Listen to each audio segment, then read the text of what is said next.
situation with the investigation. First, we appreciate the Chief State's Attorney, Patrick Griffin, and State Commissioner Ronald Higgins moving very expeditiously to launch an official investigation into this matter. As they announced yesterday that this investigation will be led by New Britain Judicial District State's Attorney Christian Watson, who will oversee the Connecticut State Police investigation in order to avoid any potential conflicts of interest, which is typical, where they will oftentimes tap a state's attorney that is outside the district because the state's attorney in the district typically works a lot with the police department. As I said on day one, we'll follow the facts wherever they lead and fully cooperate with the state's attorney's office and the Connecticut State Police in their investigation. City officials have already been in touch with the Connecticut State Police. I'm going to review the timeline, a lot you're familiar with. We're going to add some additional information. So recently, as you know, the assistant chiefs were notified separately by 2 officers in the police department about the discrepancy of funds in the confidential informant program. The assistant chiefs met with the chief in their regular command staff meeting this past Monday morning and confronted him. In that meeting, the chief admitted to this theft and the misuse of public funds. In this meeting, the chief told the assistant chiefs that the amount that was taken was $10,000. I want to make clear, we do not know how much money was taken and whether the chief was truthful here. This is all preliminary information. And of course, the investigation will ultimately uncover these details. The assistant chiefs then notified the chief administrative officer, Justin McCarthy, who is here with us, who then brought me into the loop. I met with Chief Jacobson and other individuals around 3:30 p.m. and notified the chief he was being put on administrative leave. It was at that time that the chief notified me that he had retired, which we confirmed later on with the pension office. We met with the state's attorney, Jack Doyle, to inform him of this incident and share what we knew about the situation. Later in the day, I also spoke with the chief state's attorney, Patrick Griffin. I'm going to go through an overview of the confidential informant program because obviously there's a lot of questions about how this program works and it's a little bit complicated. The confidential informant program is designed to pay individuals who provide confidential information to the police department to assist in criminal investigations. This program is very important to the department's success and the work that we do in the city. And the program is very typical of many police departments and, in addition, federal agencies and state law enforcement as well. The police department general orders outline in detail how the confidential informant program should work, including details on who is responsible for the program, the process on how funds are handled, how information on the confidential informants themselves can be tracked, but also kept safe. When Chief Jacobson was Assistant Chief of Investigations, prior to him becoming chief, he managed the program. When Chief Jacobson became police chief in 2022, he continued to oversee the program.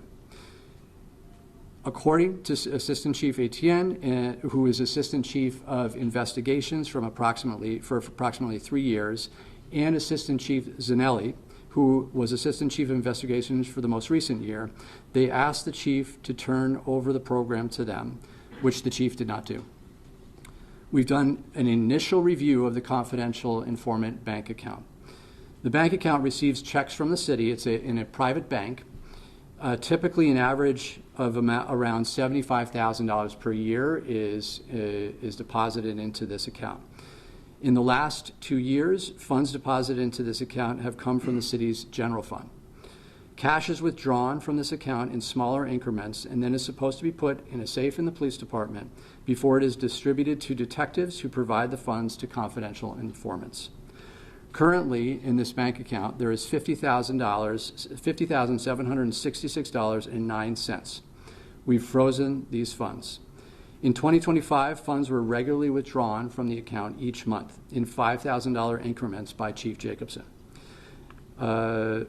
The only exceptions were in November and December of this year, when in each month, instead of one $5,000 withdrawal, there were 2 $5,000 withdrawals made in each month. So each November and December had in total $10,000 each for those 2 months withdrawn. According to Chief Jacobson, these funds were kept in his office, We've sealed his office pending the investigation, so we do not have access to the ledger, nor do we currently have access to the separate ledger that is used to log payments to confidential informants. Securing the chief's office and the documents was requested by the state's attorney, as they are evidence in this case. So while we have a better understanding of the amount of funds deposited into and withdrawn from the confidential informant bank account, which is called the Narcotics Enforcement Program Fund, we do not yet have a full accounting of what was done with those funds. We expect that the state investigation, of course, will reveal these details. It's important to note that we will honor our commitment to the confidential informants to keep their names confidential.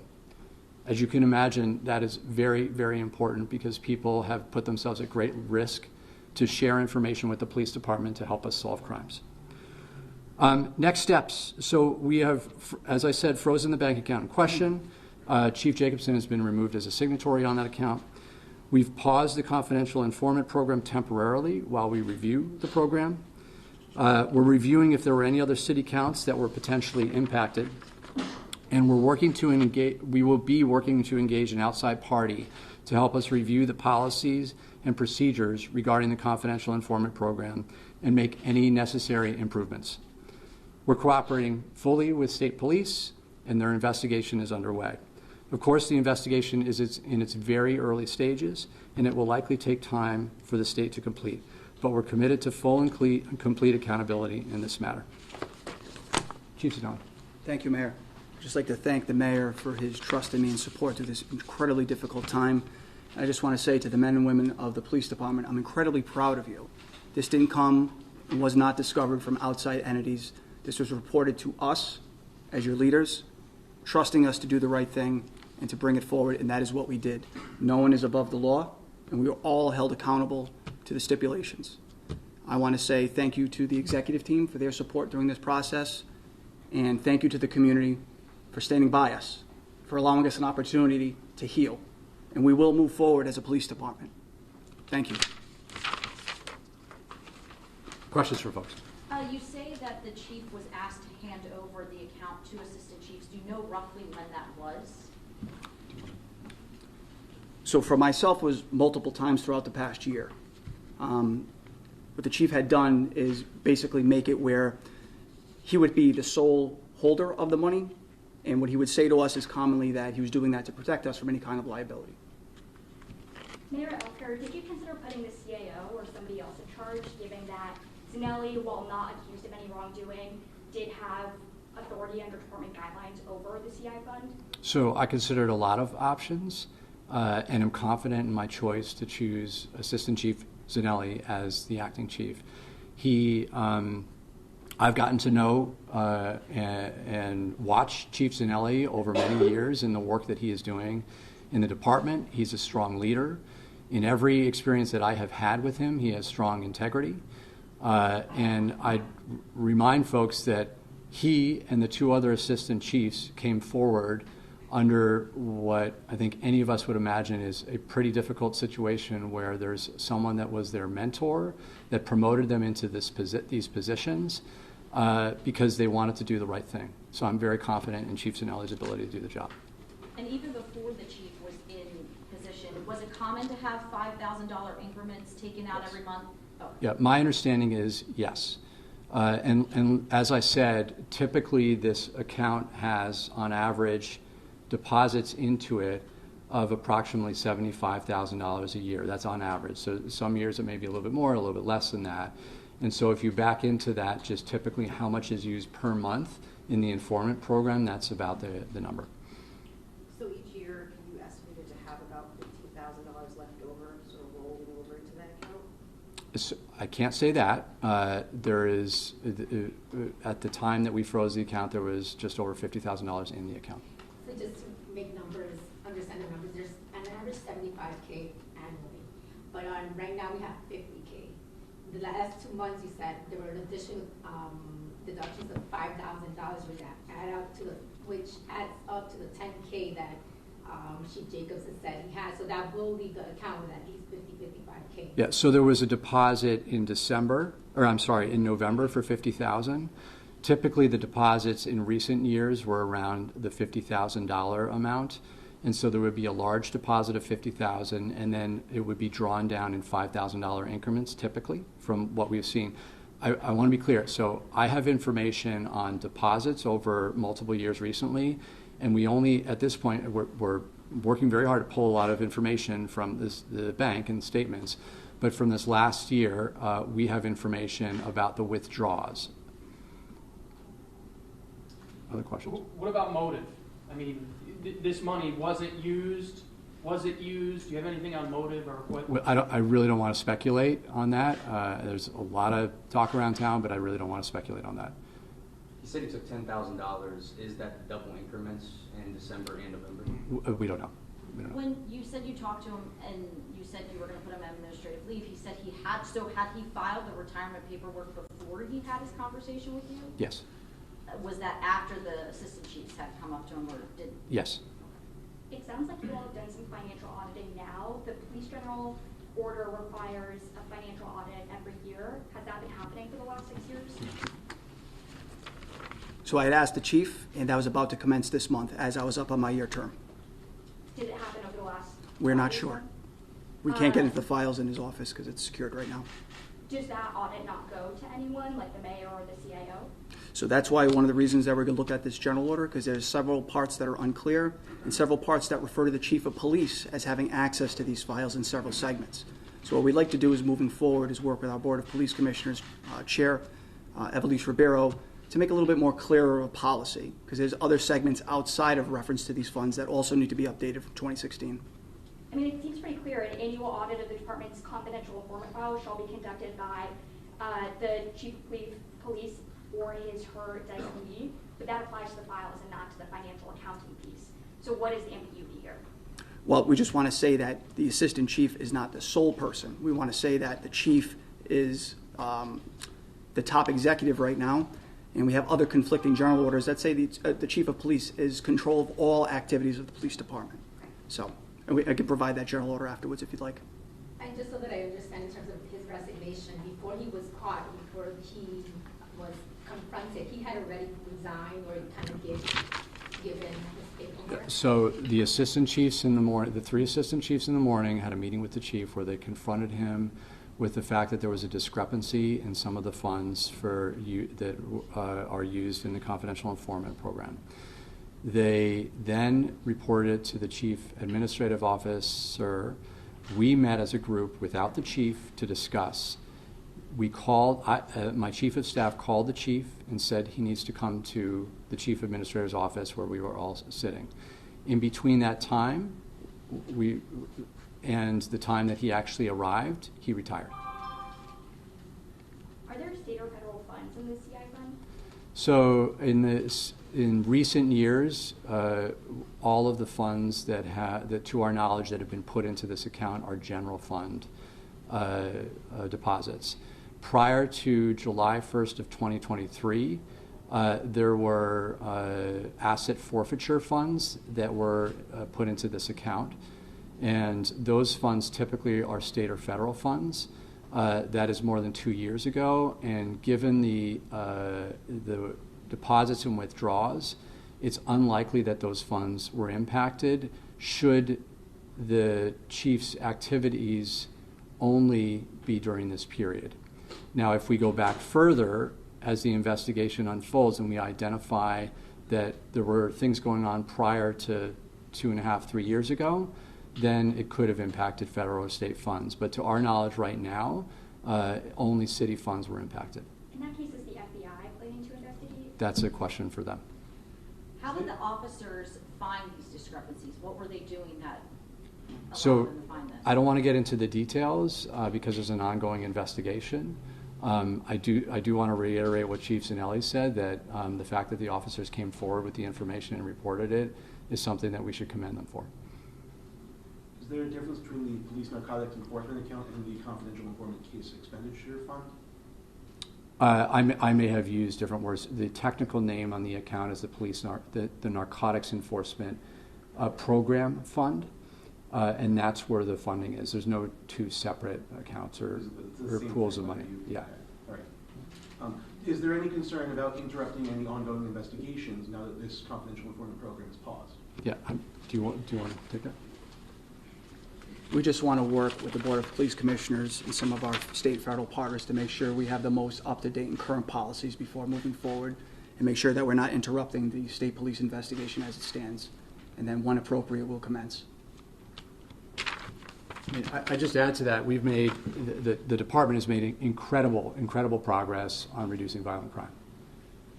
And there's a lot of people from the police department here right now, and they should be commended for that work. And so, and the confidential informant program is an important part of the work that they are doing. And so the short answer is yes, we want to get this program up and running. We also want to make sure, we want to make absolutely sure that there is no potential misuse of funds.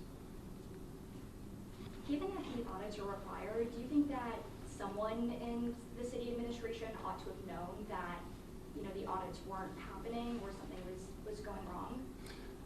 It's a good question. I think we are looking into this, and clearly this result is something that is not desirable at all, and we want to make sure it never happens again. There were people that reported things when they saw them, and they reported them quickly and addressed it when they saw that there was a problem. So I think that's important to know. Just so I'm clear on the audit question, the chief was responsible for the audit, is that right? That's correct. There's about 3 sections of the current general order that refer to the chief, the assistant chief of investigations, and/or their designee when it comes to the auditing. But we can't audit what we don't have, and that's one of the things that we want to remind everybody. And the other thing is that when he maintained these files from being assistant chief of investigations in 2019, this team had no reason to question his integrity until recently, when the concerns were brought by the members of this police department. Okay. And so when you mentioned the general, the edits that you'll make with Chief, with Evelise Rivero, you're working to clarify that? We're going to be, yes, ma'am. Okay. Do you think the chief did this alone, or there's any other, officer suspected or under? We have no knowledge at this point that anyone else is involved. It's an ongoing investigation. So, they may uncover something, but we have no knowledge of anyone else that was involved. Any other questions? So just returning to the general order question, is the idea, so the language under the management of confidential funds says the accounting system that documents case funding activities will be managed by the assistant chief of investigations. All requests for expenditures from case expenditure fund must be approved by the assistant chief of investigations. That's the language you're looking to amend? So yes. Well, I think we need to take a moment to, I think we need to pause as far as what we're committing to amend and not amend. We're going to get an outside party to review the policies and procedures to make sure that we improve them in a way that ensures that this never happens again. I don't want to get in the details of like this language, this line in a policy needs to be changed and have that a public commitment, because there could be other changes that impact that as well. So I think we're committed to making sure this doesn't happen again. We're going to bring someone else from the outside to help us do that. Okay. This might be for Chief Zanelli, but how has the morale and things been the last 2 days in the police department? That's a reasonable question, right? I think we're all shocked and numb. This is an individual who never exhibited any kind of conduct while on duty that would cause us to question his integrity in this level. And I will say this, I'm very proud of the men and women here. Again, this is brought forth by members of this police department. And we acted swiftly on this information, and I thank them for that. We're going to move forward as a team. Nothing changes. We just had a great year in 2025, and it's going to be an even better 2026. We're going to move forward. The chief was loved by many people in this community. He always, in my experience with him, was a very genuine person. He worked very hard and was committed to improving the lives for many people in this community. And so everything I've heard from everyone is just how shocked they are and bewildered about a choice that the chief made. And the men and women of the police department are the closest to that work. And so I can imagine just how demoralizing this can be. I'd go back to just how much progress we have made as a city, and that has been under the chief's leadership, but that has been implemented by hundreds of people in this building. It's not been implemented by the chief, it's been implemented by hundreds of people in this building. And we should be proud of that and point towards that and new leadership because we have a lot more work to do. Okay, can we pivot to the second issue? Okay, thank you. On January 4th, 2026, approximately 4:52 a.m., a Honda Elantra was traveling northbound on Whaley Avenue, approaching the intersection of Harrison Street in the city of New Haven. The Elantra continued in a northwesterly direction where it departed the right side of the road and entered the roadside property of Beth El Kesser Israel Synagogue, located at 85 Harrison. While within the roadside, the Elantra collided with a tree. Following impact, the Honda came to rest in northbound lane of Whaley Avenue.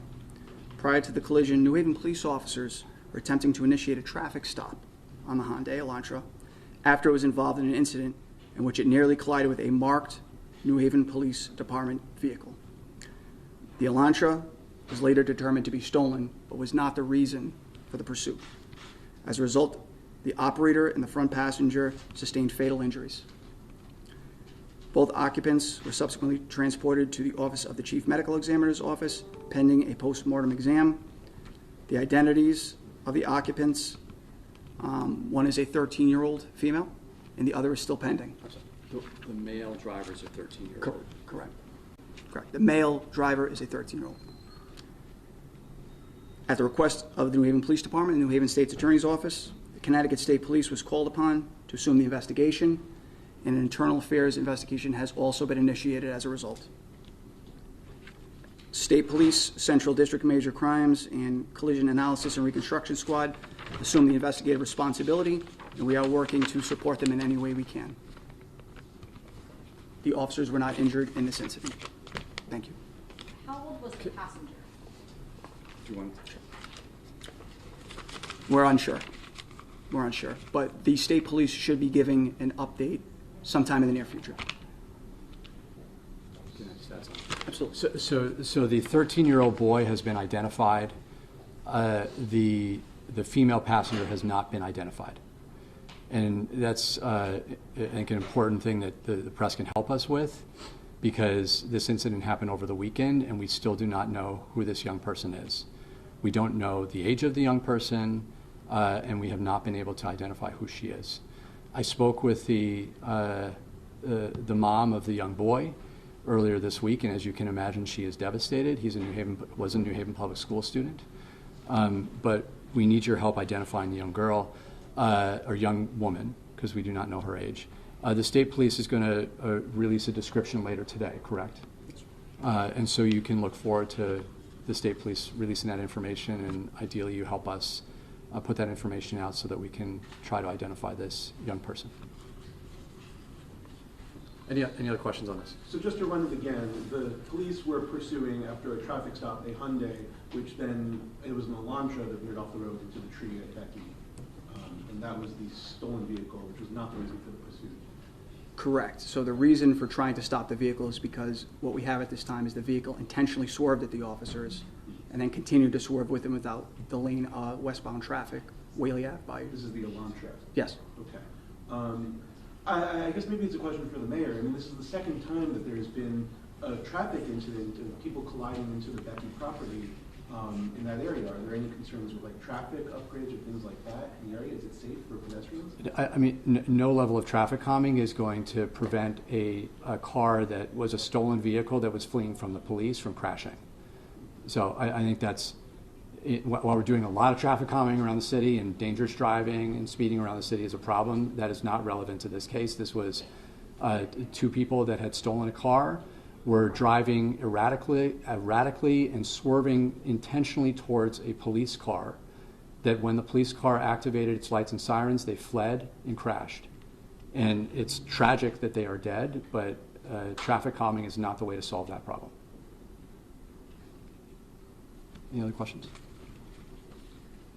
Okay, thanks so much, everybody.